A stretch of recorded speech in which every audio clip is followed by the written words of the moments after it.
Bom dia, boa tarde ou boa noite, pessoal. Me chamo Arthur Bezerra Mello e hoje estaremos falando um pouquinho sobre a biblioteca Ogre e vamos explorar os conceitos essenciais da biblioteca e suas aplicações gráficas e C++, certo? Então, durante esse vídeo, vamos abordar a estrutura básica de um programa em Ogre, como criar cenas 3D com diferentes tipos de objetos e materiais e como o sistema de eventos do Ogre funciona. Ah, Nosso objetivo hoje é mostrar basicamente como o Ogre é uma ferramenta poderosa e muito útil para desenvolvedores em C++ que buscam esse visual, essa biblioteca visual, certo? Olá pessoal, eu sou Marisol Salles e vou falar sobre a estrutura básica de um programa utilizando o Ogre, que é um poderoso motor de renderização gráfica orientado a objetos. Primeiro, você configura seu ambiente de desenvolvimento e certifica-se que o Ogre esteja instalado corretamente. Um projeto básico em Ogre segue uma estrutura organizada, com diretórios para código-fonte, arquivos de cabeçalho e recursos.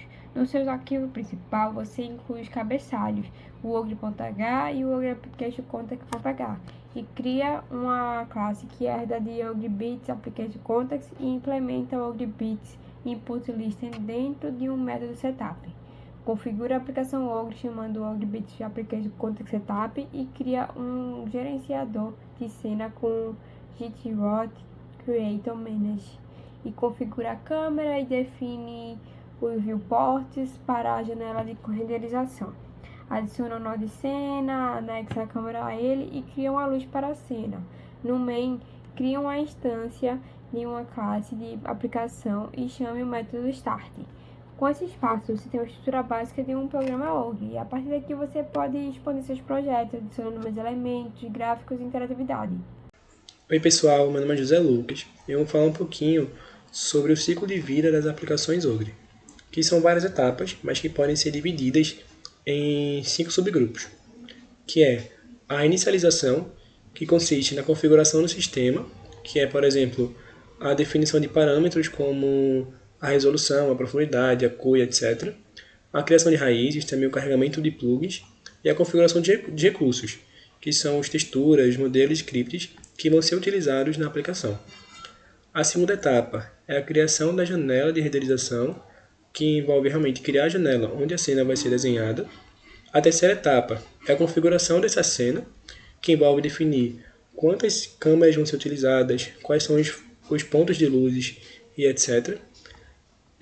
A quarta etapa é o loop principal, que envolve a entrada do usuário, que captura o processamento do teclado, do mouse, de processadores.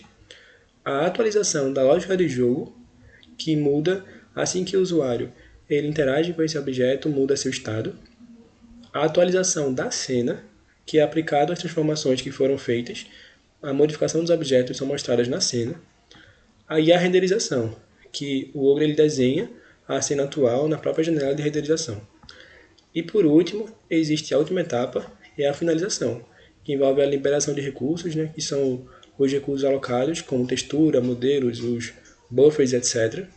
O descarregamento dos plugins e também o encerramento do Ogre. Olá, meu nome é Sócrates e irei falar um pouco sobre os principais objetos da biblioteca gráfica Ogre.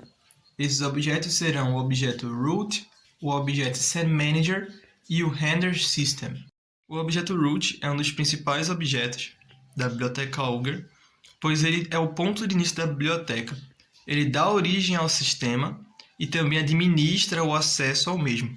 Outro ponto importante sobre este objeto é que ele deve ser o primeiro a ser instanciado e o último a ser destruído, pois ele faz referência a diversos outros objetos da nossa biblioteca, como por exemplo o Render System e o Scene Manager, e deve ser destruído por último, pois quando isso ocorre, você acaba falando para o programa, de certa forma, dizendo ao programa que ali é o fim do uso da biblioteca Ogre e que ela não será mais utilizada.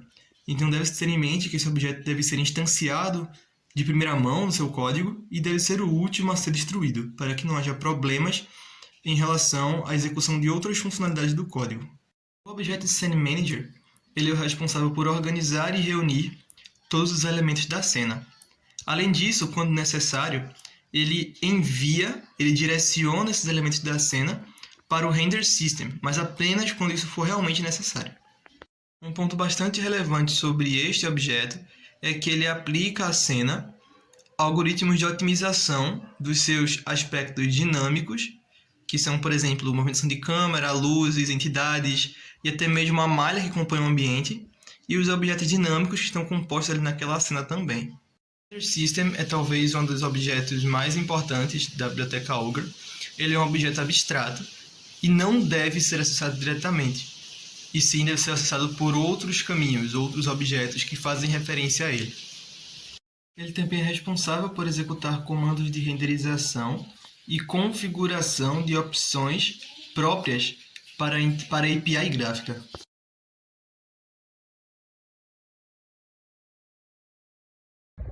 Para criar uma cena 3D com a biblioteca Ogre, você deverá seguir os seguintes passos. Primeiro será a configuração do ambiente, onde você deverá instalar o CMake, uma ferramenta de compilação a IDE. Logo após, você vai baixar o Ogre do Flash oficial ou clonar o repositório do GitHub. Utilize o CMake para gerar os arquivos do projeto e compile o Ogre. O segundo passo será a criação da classe principal, onde você vai criar uma classe derivada de OgreBytes Application Context e OgreBytes Input Listener.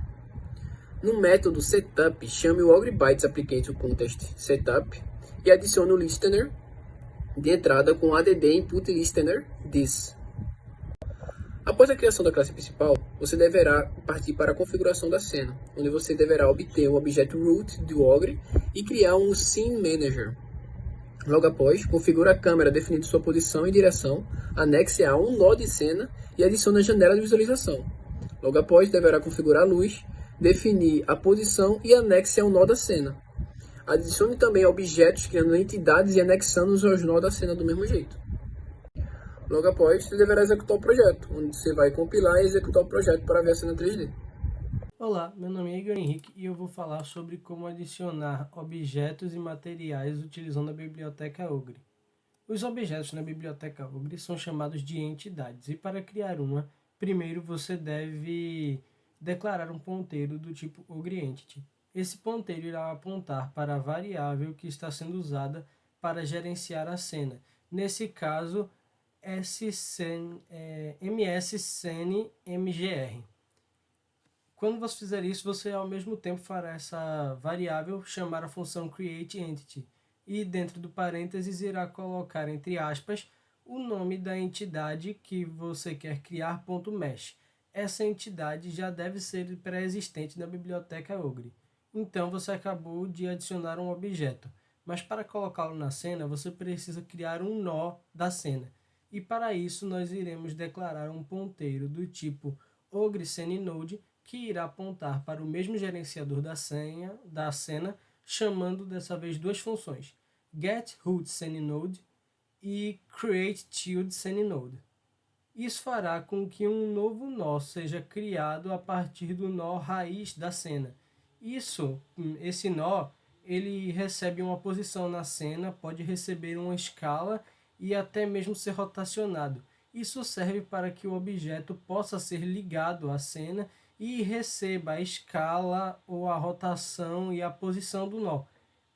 Agora nós precisamos ligar o objeto a esse nó e para isso nós iremos fazer com que o nó que acabamos de criar chame a função attachObject. Então nós iremos colocar dentro do parênteses dessa função o objeto que queremos anexar a esse nó. E com isso nós temos um objeto posto na cena. Para então adicionar um material, você irá pegar o objeto que você criou e irá fazê-lo chamar a função setMaterialName. Dentro do parênteses, você irá colocar entre aspas o nome do material que você quer que o objeto receba. Esse material deve ser pré-existente na biblioteca que você está usando.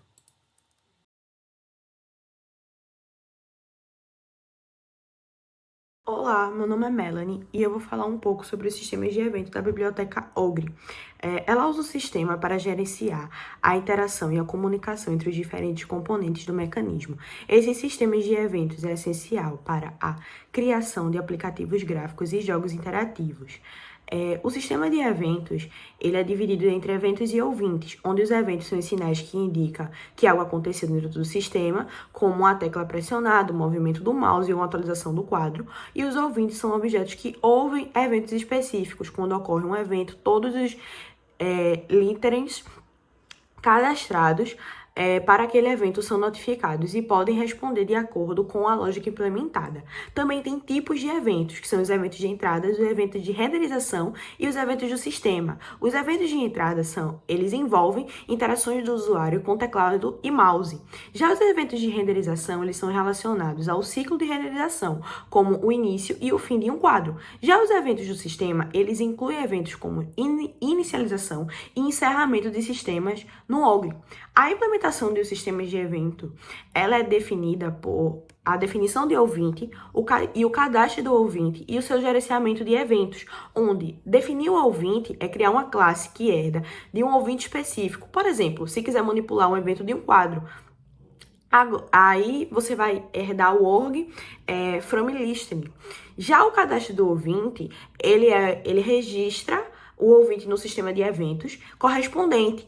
Já o gerenciamento de eventos, ele implementa métodos de ouvintes para lidar com eventos específicos. Olá, meu nome é José Vitor, sou aluno de Engenharia de Controle e Automação, discente da disciplina de Programação 3. Eu vou aqui falar um pouquinho sobre os eventos da entrada de teclado e mouse na biblioteca Ogre em C++.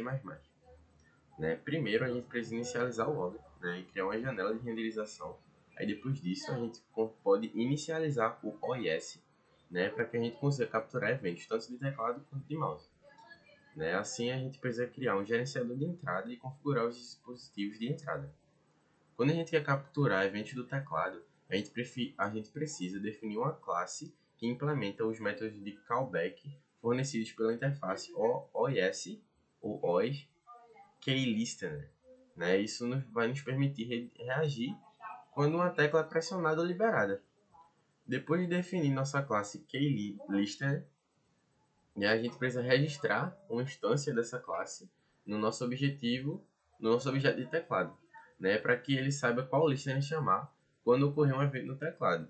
Registrando o nosso listener para eventos de teclado, sempre que uma tecla for pressionada ou liberada, os métodos keyPressed e keyReleased eles vão ser chamados, indicando para a máquina as entradas ou as saídas. Saídas não, apenas entradas.